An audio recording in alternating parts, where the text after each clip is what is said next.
Sports Orbit. We make the world go round.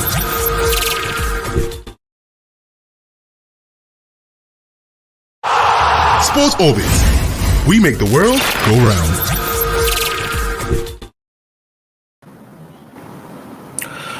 Hello, listener. Welcome to Sport Orbit right here on the Leadership Podcast studio. And today we are going to be talking about a whole lot of sport news across the world, right from the Olympics to the team Nigeria. And also we are talking about Kelechi Iheanacho is in the news today. He has gone spiritual ahead of the EPL season. Also, there's so many more to talk about today. My name is Olawale Ayeni, and I'll be your host for today. And with me is Alpha. Alpha, it's good to have you on the show today. Thank you, Wale. Oscar, to be here. You make a return to the show. How are you doing? It's good to be here.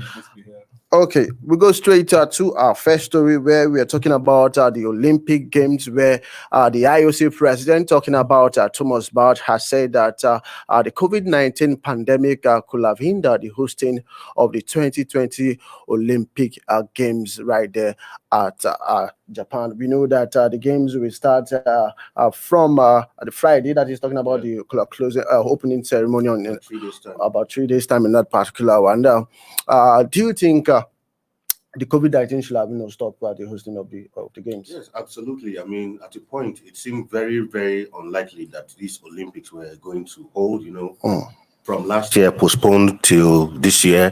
And even this year, I mean, it was supposed to have started a bit earlier on, but because of the rising cases of COVID in Japan, it had to be shifted. But, well, finally, we are happy that, in spite of all the odds, in spite of the challenges, the Olympics will finally begin on Friday. The Olympics will finally begin on Friday. Oscar, the games is starting on Friday. Which team are you looking forward to when it comes to some particular events like football, basketball, long tennis, table tennis? Are looking at Team Nigeria? Are you hopeful that we can actually get medals? Well, since there is no football this year, I think the major sport for me is the basketball.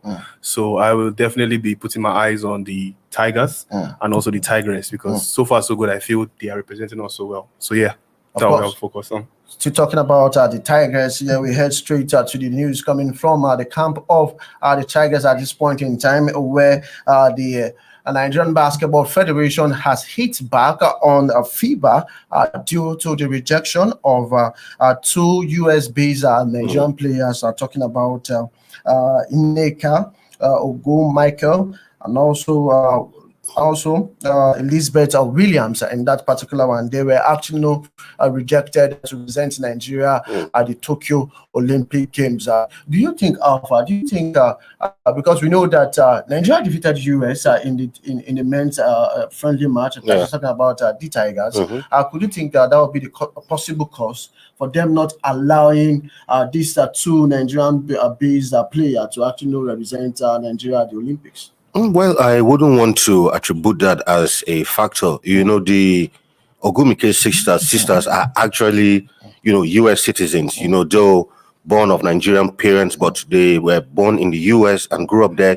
And of course, they've also represented the U.S. in different age competitions.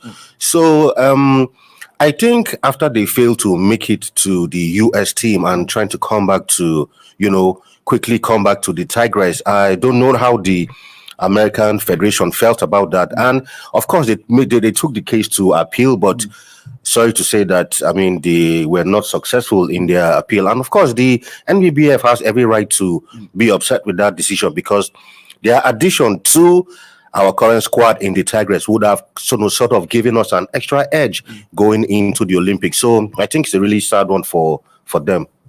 Do you think this will actually affect OT's team performance when the game starts? Because we know that they fell to the US team in that particular friendly match that was played 2 days ago. And at this point in time, these players will not be allowed to represent Nigeria. Will the absence of these two players, bring down the morale of the team? Well, I feel individuals, when it comes to the formation of a team, I think it comprises of everybody putting their heads together. So like picking out players like individually, yeah, it's going to affect in the type of way. But if these are people that understand themselves, they've worked together, they've trained together, I think it will not show. Yes, it might show in terms of technical ability, in terms of their skills and approach. But if they can work in game of basketball, in all sports, it's a matter of how together you guys are, how you guys are from how that bond in terms of, are you a team? Yeah, so you'll be definitely be meeting great players out there. But if you guys put it together, if they put it together as one, as a team, I think they can overcome. So I don't see two players absent from that squad affecting their game plan if they have a game plan. Of course, if they have a game plan that's coming from Oscar, the absence of Elizabeth, and also the absence of Nika will not actually affect the performance of the Tigers when the games start proper at Tokyo. We're still talking about Tokyo Olympic Games. One man is coming out to say be worthy ambassadors when the Olympic Games start. This is actually coming from the NOC president, talking about the Nigeria Olympic Committee. President talking about Abu Ghraib. He has actually charged Team Nigeria to be worthy ambassador in Tokyo Olympic Games. Do you think is a right call up from the NOC boss? I mean, timely advice, when you have people going abroad to represent your country in this kind of global competition, it is really important that, you have people who go out there and really represent your country, put the name of the country on the global map, and actually give a good name to Nigeria. I mean, you get cases of some countries going to the Olympics and you hear stories of, failing drug tests and, some sort of misdemeanor and all of that. I mean, we heard of a recent case of a Ugandan athlete who will come to that later. So I think it's a timely and a fatherly advice coming from the Olympic president. So I think it's spot on and it's timely too. Oscar, is this spot on for you?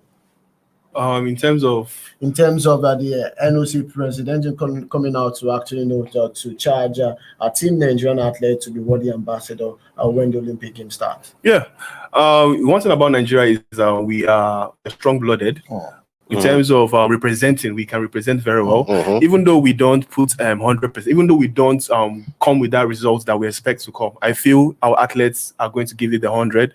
They're going to put everything they have to put, because this is about national pride. It's about how you representing the country in general. So yes, I feel they'll represent us in every aspect of the Olympics this year. Of course, they will represent us in every aspect of the Olympics. This year, we're wishing Team Nigeria from here that all the best when the game start at Tokyo. In that particular one, we're still talking about the Olympics, where all eyes will be on the track as mixed 4x4 100 meters relay tables in the Tokyo Olympic Games. We know that this is a new event in the Tokyo Olympic Games. It was seen during the 2017 World Championship in Doha, but this is the first time that the event will be actually be going on in Japan. Who do you see winning the gold medal in this particular event? We know that the likes of the USA, the likes of Jamaica, Great Britain, they are one of the best when it comes to the track and field event. Alpha. Who do you tip winning this particular event? As usual, the US are always very strong when it comes to track and field, and this I see it as a good development, and this is actually a new innovation that's just been added to the Olympics, and it's a good thing that is starting in the Tokyo 2020 Olympics. I mean, we've had mixed competitions in things like tennis in years past, but we've never really had such in the athletics. So I think this is a good addition to the Olympics, and when it starts proper, it'll be interesting to see which of these teams will parade the best team that will eventually emerge as on the podium, so to speak. Of course, but who do you tip winning the particular gold medal? Off the top of my head, USA. USA. I mean, they are always unbeatable when it comes to track and field. So I give it to the USA.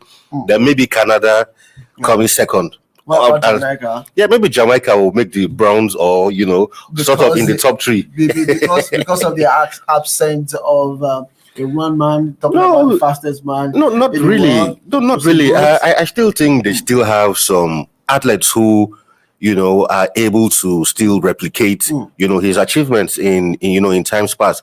They may not be able to, break the sort of records that he set in times past, but, Jamaica has always been a hub for when it comes to track and field events. So I still see them emerging as, among one of the teams to beat in the track and field event. Of course, Jamaica are still one of the teams to beat in the track and field event in that particular one. The 4x400 meters mixer will actually debut in the Olympics. Still talking about the Olympics now, we are going straight to this one where the Mason Uganda athlete has been spotted on CCTV. In that we all know news actually broke over the weekend that a Uganda weightlifter was actually gone missing due to the fact that he was supposed to go back to Uganda after failing the trials. Yes, he actually failed to actually qualify. Yeah, not qualifying. Olympics, and he was expected to return to Uganda.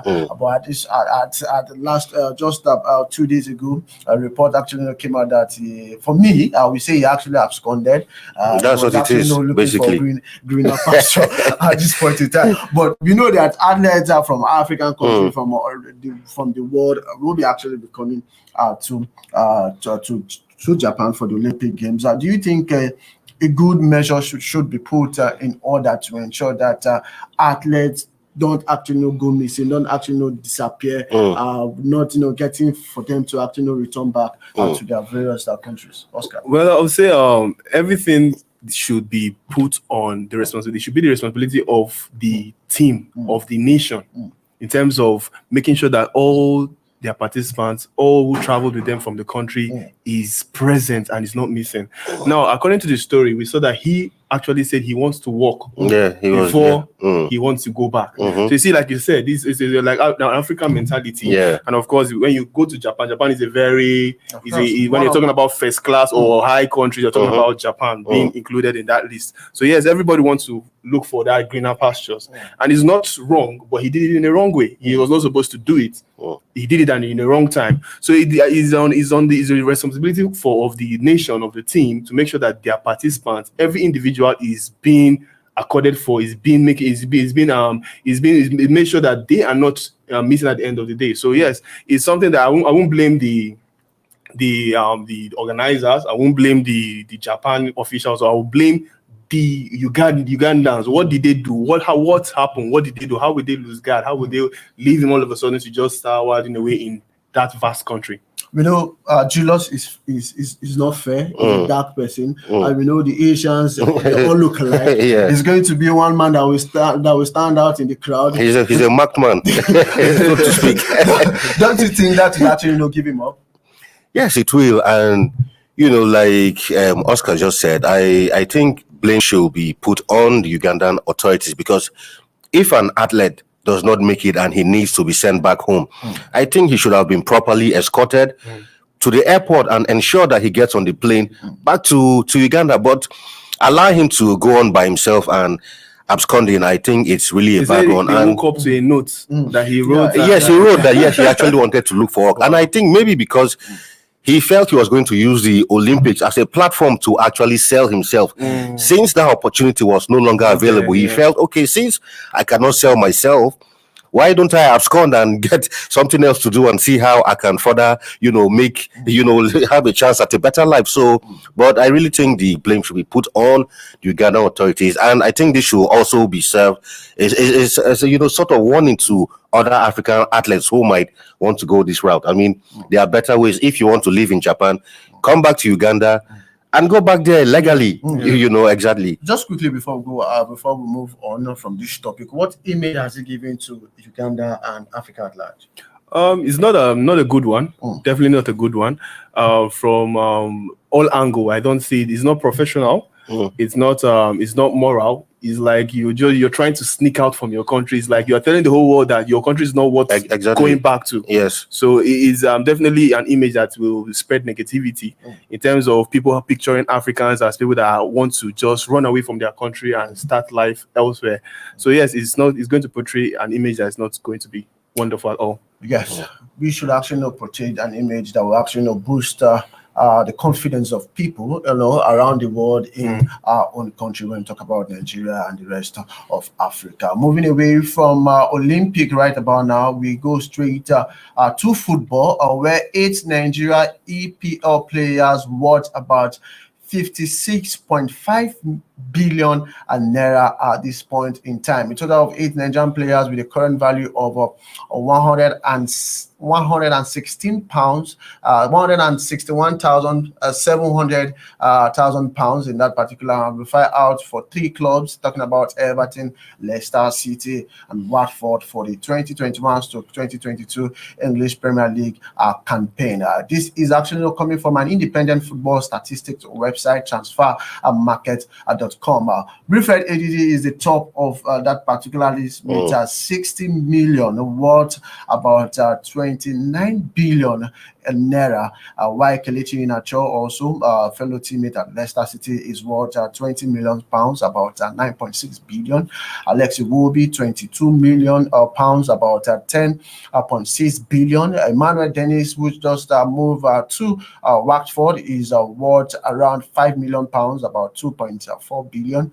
William Strokes Ekon, who is in Watford, also he's worth 4 million pounds, about 1.9 billion naira. Isaac Success, also 1.8 million pounds, worth about 871 million naira. While Tom Dele Bashiru, who is actually worth about 700,000 pounds, about 336.8 million naira. Then the last on the list is Ogene Karu Etebo, 4.4 million, which is actually translated to Nigeria 1.9 billion naira. Looking at the list and the value of all these players, do you think this transfer market independent statistics websites, are they spot on or not?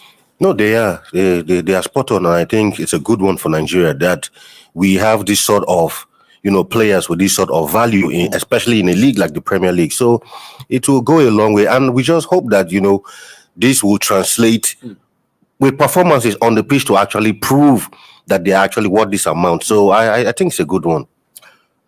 Looking at the performance of Kelechi Iheanacho, Alex Iwobi last season, do you think if they are English players, don't you think they'll be rated above what they have been rated at this point in time? Sure, definitely. And if they are white players, they'll also be rated high.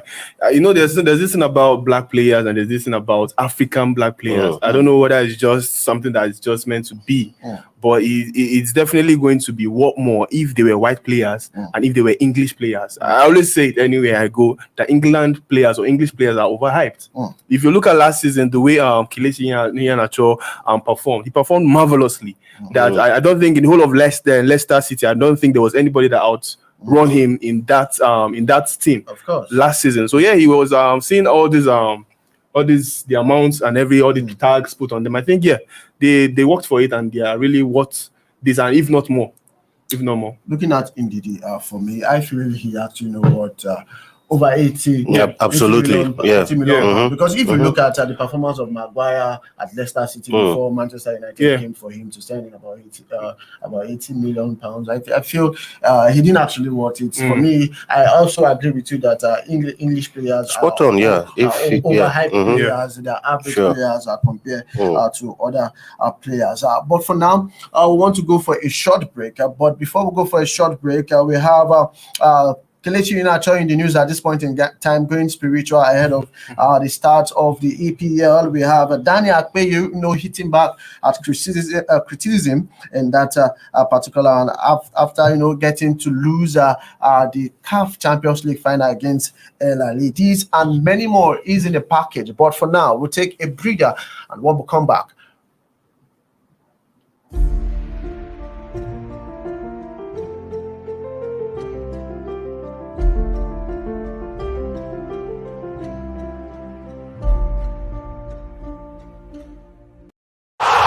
Sports Orbit. We make the world go round.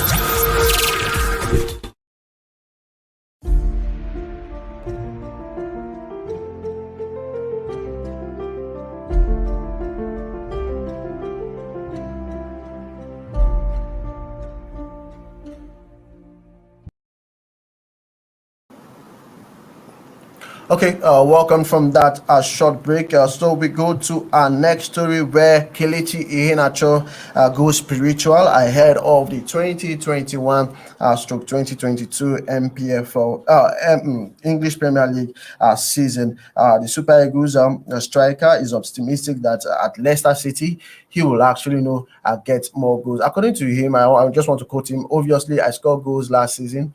I think this season we are really need to do more and focus on our games. I have good feeling that this season it might be fall out for us and we will get what we want. As I said before, we need to concentrate and focus on games and one after the other, and hopefully we will get there at this point in time. And I pray for more goals, but most importantly, more wins and more points. This is actually not coming for Kelechi Iheanacho. Last season, he actually scored 19 goals. 19 goals. Do you see him actually surpass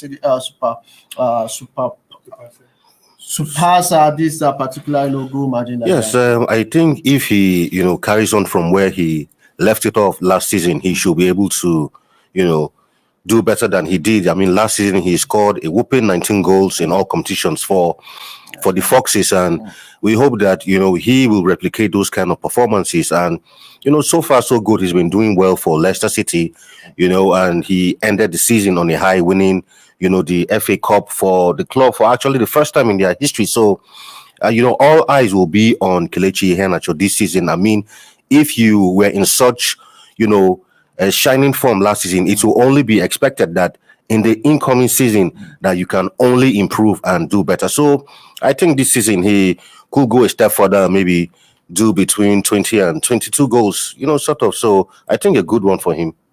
Okay, Oscar, do you think he can actually supersede, and do you think that the players are ready to work with him? Yeah, Iheanacho is a good player. Right from his days in Man City when he was shining, he was very good. He had a bright future ahead of him. Looking at him right now in Leicester, you see that he has matured. He's a matured player. He plays with maturity. The only thing I can say is injury sometimes can just set in any point in time and just devastate your season. But yeah, the way he's going, he's in form. He's in form and he's ready to kick it off. Like he said, he's ready to kick off next season. The coach should believe in him, start him often.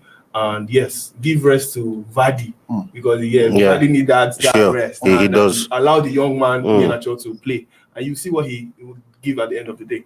Okay, this comment is coming from Gabriel Wale Omo. He said it could also be a case of who managed these players. Most popular Brazilian players are black and command massive amounts of money in transfer. Debatable if they are black or not, but well done, guys, enjoying the sports show. Of course, you can actually get to send in your comments and be assured that we will get to read them as they come. This one is coming from Abubakar Yunusa Ogawali Ayeni, the sports analyst. You are doing well. Thank you, Yunusa, for that particular message as we keep going on the show right about now. So we move straight to our next story where Daniel Akpeyi responds to criticism after Kaizer Chiefs Champions League final defeat to El Ahly. We saw that particular game. I saw that particular game from the beginning to the end. The game was not interesting for me. After at the beginning of the match, we saw that it was a red card that actually affected Kaizer Chiefs. It did. Putting in their best in that particular one. They lost at that game 3-0 at Casablanca in Morocco, and he has hit back at criticism that is talking about Daniel Akpeyi for that particular. Do you think Daniel Akpeyi should be blamed for conceding solid goals in the CAF Champions League final? Football is a team sport, so putting the blame solely on him, it's not the right way to go. But of course, football fans easily get upset whenever you lose such a match of such magnitude, especially in the finals. There's always a scapegoat. I mean, Akpeyi has been in fine form all season. In the run up to the finals of the CAF Champions League, I mean, he kept a clean sheet. He didn't concede any goals, but 6 games, he kept a clean sheet in 6 games, and losing by, conceding 3 goals in the finals. I know a lot of fans will be upset, but the blame should not be put solely on him. I mean, he had defenders, he had midfielders. I mean, if they had probably have done their job, I mean, he giving him the proper cover he needed as a goalkeeper, he wouldn't have conceded such amount of goals. So putting the blame solely on Akpeyi, I think it's not the right way to go. Okay, Oscar, I just want to take you on this right about now. I noticed that there's some goalkeepers talking about legends of goalkeepers, Van der Sar, Barthez of those likes. They will actually call their defenders, call their midfielders for them to actually cover up for them. Don't you think that that is actually lacking from that way?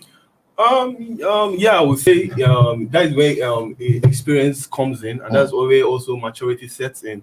If you look at player goalkeepers like the likes of Noah in Bayern Munich, you see that when those guys are playing, they are the ones in control of that defense line. It's one thing to be a leader, and it's one thing to just be a normal player. It's one thing to control your defense line. It's one thing to just be a normal goalkeeper. For the like for him, I would say he still needs that experience. He still needs that time to develop into that leader that will definitely hold his back line. Of course, he still knew that the leaders that will actually know who is a backline. We'll move away from that particular one. We head straight to the transfer news where talking about Nigerian forward Taiwo Awoniyi is set to join the Bundesliga side. Talking about Union Berlin on a permanent deal from Liverpool. According to Go, is worth about £6.5 million, and the 23-year-old he has already agreed a personal term with Union Berlin in that particular. We know that ever since he has joined Liverpool, I can't remember the year. I think 2015, yeah. Of course, he has find it difficult for him to get a work permit for him to be able to play for the Reds. But at this point in time, Union Berlin is asking for him. Do you advise him to actually go to? I think he should. I think he should. For as of last week, he actually resumed preseason with Liverpool, and we're actually hoping and expecting that this might just be the season where the Liverpool boss Jurgen Klopp will actually give him a proper look in and probably integrate him into the senior squad. But right now is looking very, very unlikely, and Union Berlin wants him to make his loan deal permanent. I think it will be a good one for him. What he needs in this particular time is more of playing time, so I think it's a good one for the young man. Do you think Taiwo Awoniyi can actually bench the likes of Mo Salah, the likes of Sergio Mane in Liverpool? Eventually, still talking about these Portuguese Jota. If eventually he gets to get the work permit in UK. One thing with football is give me a chance and improve myself. But some players, they need like 5 chances to prove themselves. Some players, they come into a team, they have to blend in. Some players, they understand themselves immediately. Some players, it takes them time before they can understand how the team operates. And absolutely. Everything. So when you're looking at players like Sadio Mane, Jota, yes, Firmino and the likes of them, they are good. They are great attackers. But every player has what it brings to the table. And someone like him, of course, if you look at the statistics, 5 goals in 22 appearances, it's not something you can beat your head and say this guy will do well next season. It's just something that you have to keep trying him until he gets that masterpiece that he's looking for. Of course, we just have to try him, and hopefully that he will get the work permit. If not, he should actually go to Union Berlin. We know that they will be playing at the Europa competition next season, and hopefully he should actually banging goals for the Bundesliga side. But before we go, let's quickly head straight to UK, where Arsenal finally they have signed a defensive player. Talking about Albert Lokogan.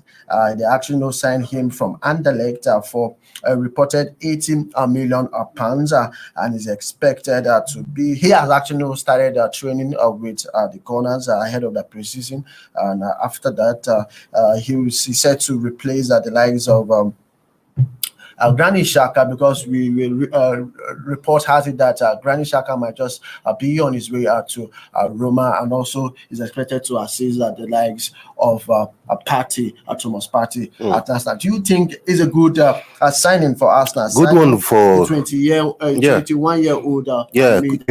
Good one for the Gunners. I mean, this is happens to be their second signing of the season after the signing of Ben White for about £50 million.